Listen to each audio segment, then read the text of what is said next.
যে target portion বা target যে কমিউনিটিটা এরা কোনোভাবে ক্ষতিগ্রস্ত হয়।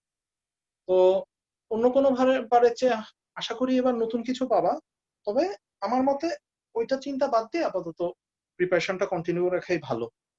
তার কারণ ফিউচারে যেটা বুয়েট করতে পারে সেটা হচ্ছে কি কি পসিবিলিটি আছে, তার মধ্যে যেটা সবচেয়ে কম বেশি শোনা যাচ্ছে বা যেটা নিতে পারে সেটা হচ্ছে একটা অনলাইন এমসিকিউ নিতে পারে, আর একটা এমসিকিউ পরীক্ষা নিয়েও সেখান থেকে সিলেক্ট করতে পারে একটা তারপরে রিটেন পরীক্ষায় বসতে দিল, এরকম করার পসিবিলিটি আছে।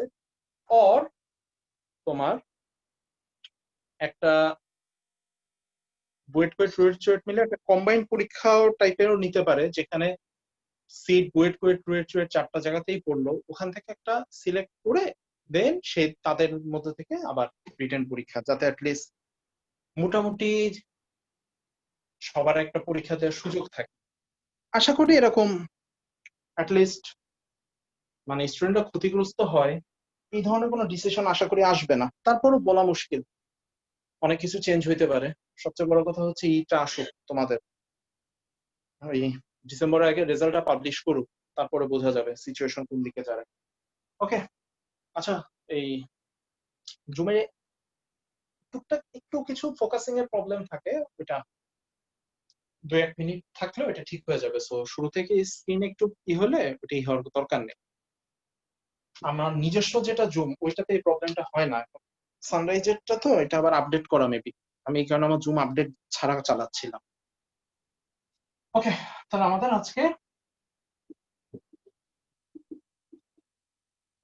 লেকচার 1, তাই তো?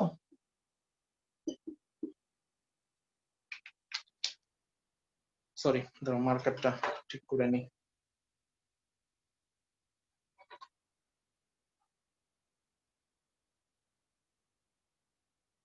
আচ্ছা, তোমাদেরকে লেকচার শিট প্রোভাইড করা হয়েছে? ভাইয়া ক্লিয়ার বোঝা যাচ্ছে না। না ভাই, লেকচার শিট প্রোভাইড করা হয় নাই। বললাম তোমাদেরকে কোনো লেকচার শিট প্রোভাইড করা হয়েছে? না ভাইয়া পাইনি এখনো। এখনো পাওনি, তাই তো? না ভাইয়া দেওয়া হয় নাই।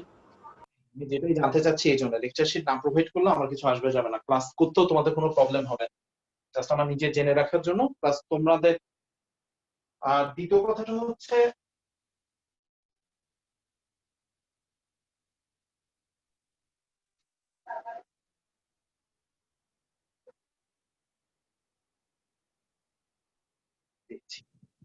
ভাইয়া শোনা যায় না।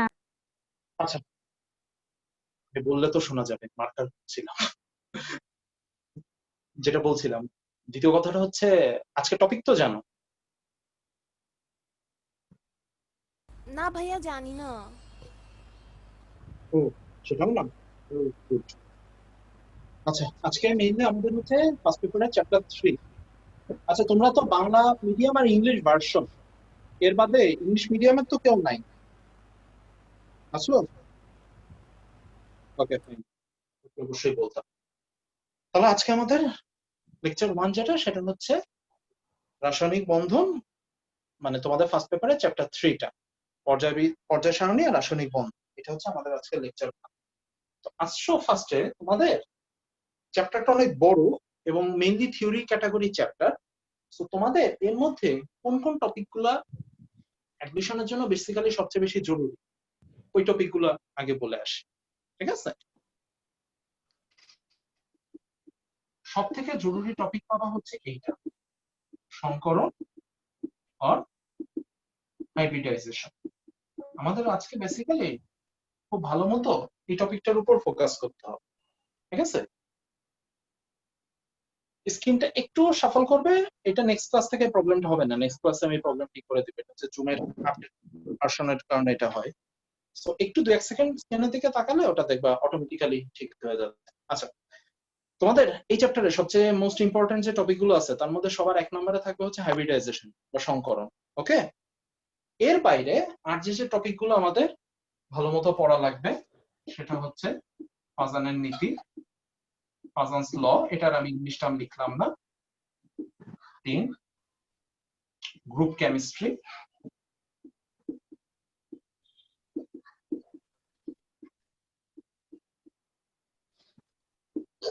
আর ডিফারেন্ট কাইন্ড অফ বন্ডস।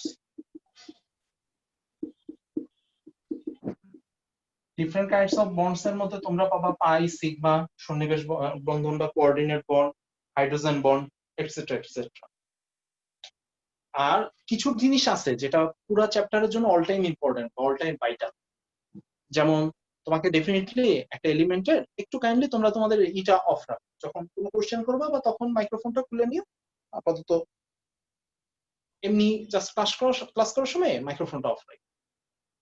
ওকে, যেটা বলছিলাম, আমাদের মোস্ট ইম্পর্টেন্ট টপিক গুলোর মধ্যে এই কয়টা থাকবে। এই কয়টা হচ্ছে আমার মোস্ট ইম্পর্টেন্ট, ঠিক আছে? মানে এই কয়টা টপিক এই চ্যাপ্টারে কারো কারো অনেকের আছে এই চ্যাপ্টারটা থিওরি দেখে বাদ দিয়ে দাও, ম্যাথমেটিক্যাল চ্যাপ্টার না হয় অনেকেই আছে থিওরিটিক্যাল চ্যাপ্টার হিসাব করে চ্যাপ্টারটা বাদ দিয়ে দাও। সেই রেসপেক্টে বলতেছি, এই চ্যাপ্টারে এই কয়টা টপিক আমার মোস্ট ইম্পর্টেন্ট, বা এই কয়টা টপিক আমাকে ভালো মতো শিখতেই হবে। বুঝি নেই? হ্যালো, জি এখন দেখা যাচ্ছে, আগে দেখা যাচ্ছিল না ভিডিও। তোমার কিসের প্রবলেমের জন্য বুঝছো? আমার এটা আর কোনো প্রবলেম এখন, মানে নেট কানেকশন ঠিক আছে। তোমার নেট কানেকশন আপ ডাউন করলে মাঝে মাঝে এটা হইতে পারে। স্ক্রিন হঠাৎ করে দেখবা নেট কানেকশন কমে গেলে হঠাৎ করে স্ক্রিনটা দেখবা ফ্রিজ হয়ে গেছে বা ই হয়ে গেছে। ওটা অনলাইন ক্লাসে টুকটাক হবে, কয়েকদিন পর নিজেও বুঝতে পারবে। ও আরেকটা জিনিস বাদ দিচ্ছি, সেটা হচ্ছে পর্যায়বৃত্ত ধর্ম। তৈরি করবো ভুল মার্কার নেই কেন, পিরিয়ডিক প্রপার্টিজ।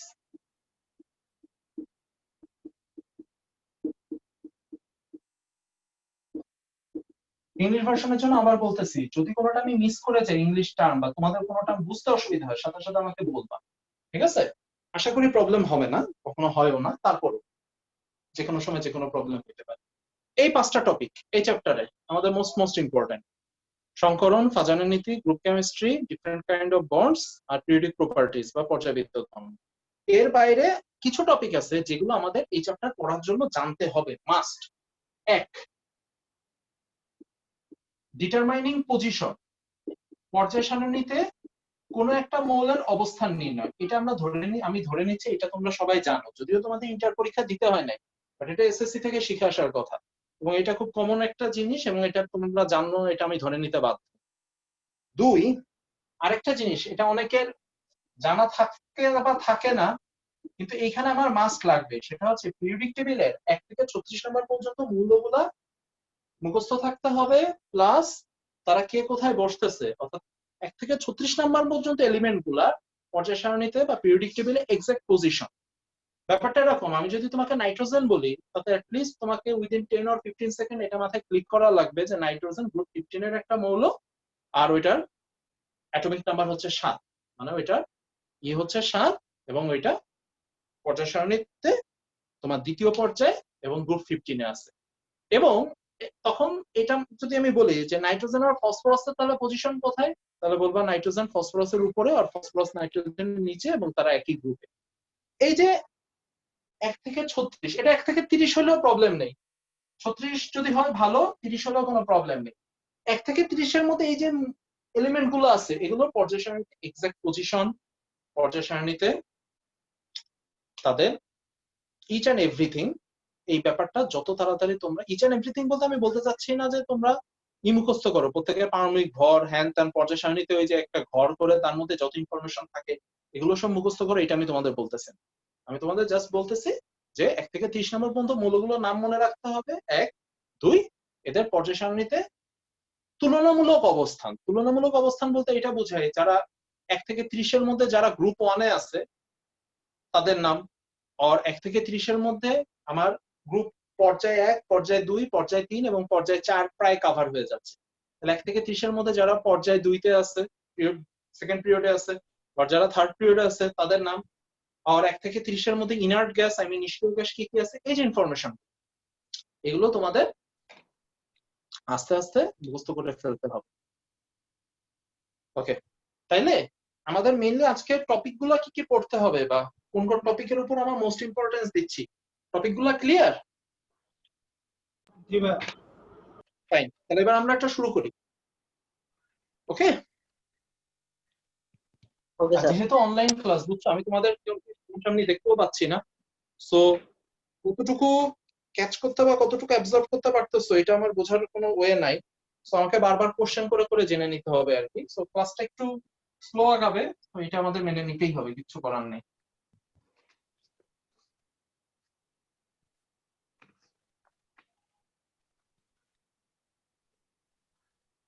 না মাম কিছু শরীরের ক্ষতি আছে না আমার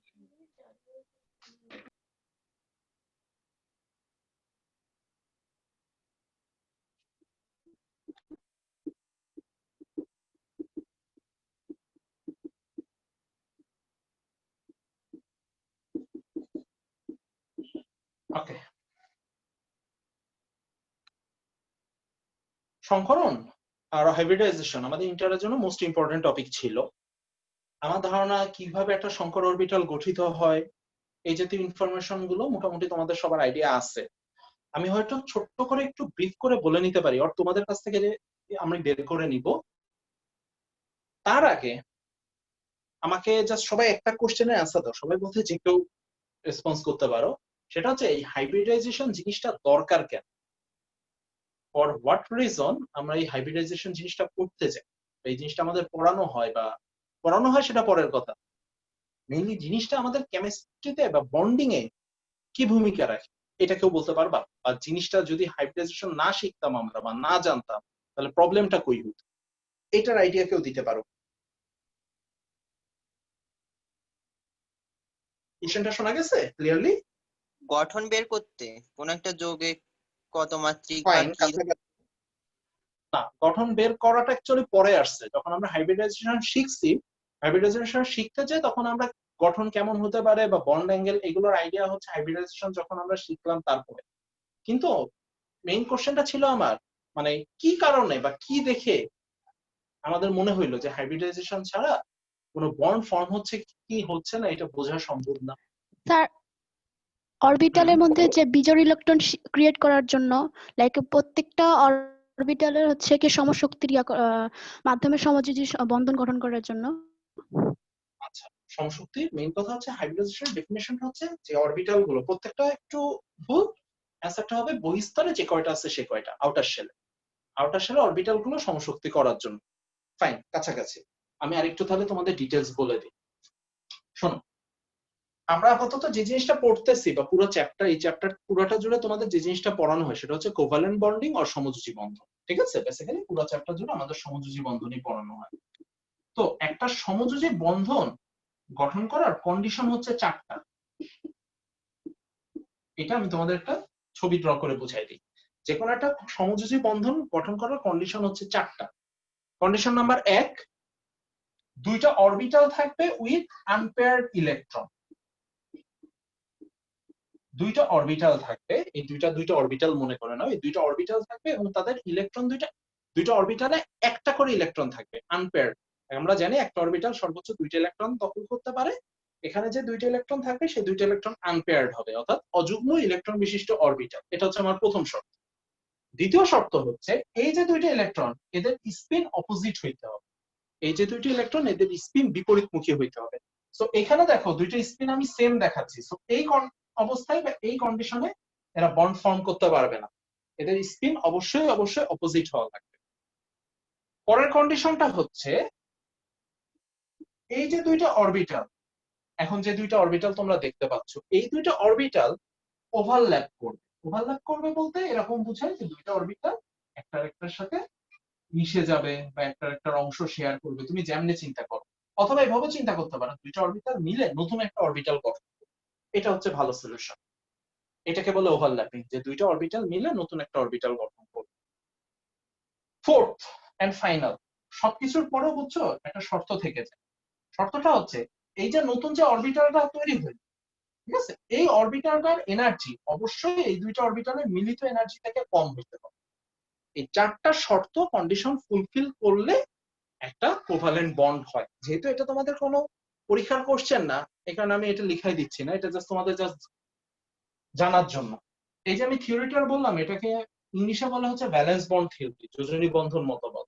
এটা টোটাল 6টা বা 7টা পোস্টুলেট বা স্বীকার্য আছে, ওই 6টা বা 7টাকে আমি খুব সংক্ষেপে জাস্ট মেইন পোর্শন বা মেইন কি পয়েন্ট গুলো বললে আমার এরকম একটা ছবি দাঁড়ায়। তাহলে দেখো এই দুইটা অরবিটাল মিলে আমার একটা সমযোজী বন্ড বা একটা কোভালেন্ট বন্ড গঠন হয়েছে। আমার এইখান থেকে জাস্ট মুভ করতে হবে হাইব্রিডাইজেশন। দুইটা কোশ্চেন। কোশ্চেন নাম্বার 1, কেউ একটু হাইব্রিডাইজেশনের ডেফিনিশনটা দিতে পারবা?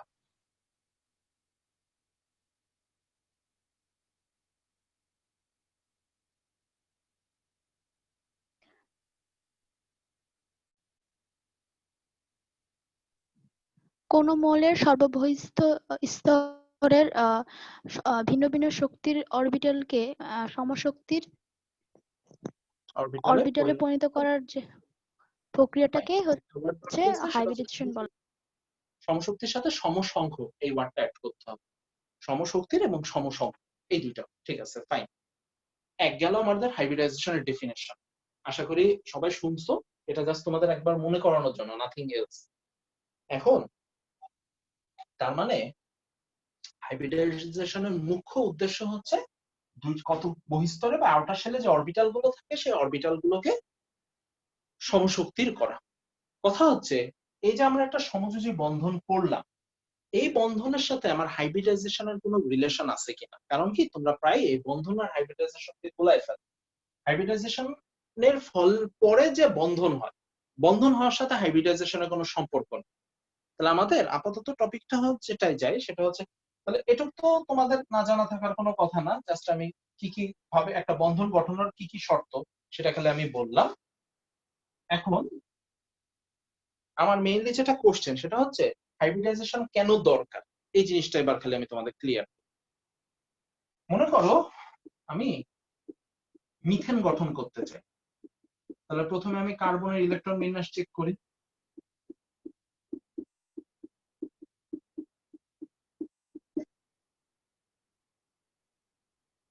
আমি মিথেন ফর্ম করতে চাই, ঠিক আছে। তাহলে আমি কার্বনের ইলেকট্রন বিন্যাস চেক করি। কার্বন ইলেকট্রন বিন্যাস চেক করলে এরকম পাইলাম। ওকে, তাহলে দেখো কার্বনের কি আছে, এক্সাইটেড স্টেট আর বাংলায় যেটা বলি আমরা উদ্দীপিত অবস্থা। উদ্দীপিত অবস্থাতে কার্বনের 4টা আনপেয়ার্ড ইলেকট্রন আছে। ওকে, ফাইন। তার মানে আমাদের একটু আগে আমরা যে কন্ডিশন গুলো পড়ছিলাম সেই কন্ডিশন অনুসারে কার্বন 4টা কোভালেন্ট বন্ড আর 4টা সমযোজী বন্ড গঠন করতে পারবে।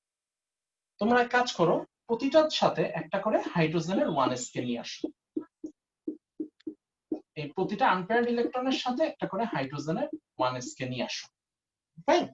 তাহলে প্রতিটা আনপেয়ার্ড ইলেকট্রনের সাথে আমি একটা করে হাইড্রোজেনের 1s কে নিয়ে আসলাম। দেন আমি এই অরবিটাল এরা একটার সাথে ওভারল্যাপ হবে। ওভারল্যাপের ফলে যেহেতু আমার এখানে কার্বনের 4টা আনপেয়ার্ড ইলেকট্রন আছে, কার্বন তার 4টা আনপেয়ার্ড ইলেকট্রনে ডেফিনিটলি 4টা হাইড্রোজেনের সাথে বন্ড ফর্ম করতে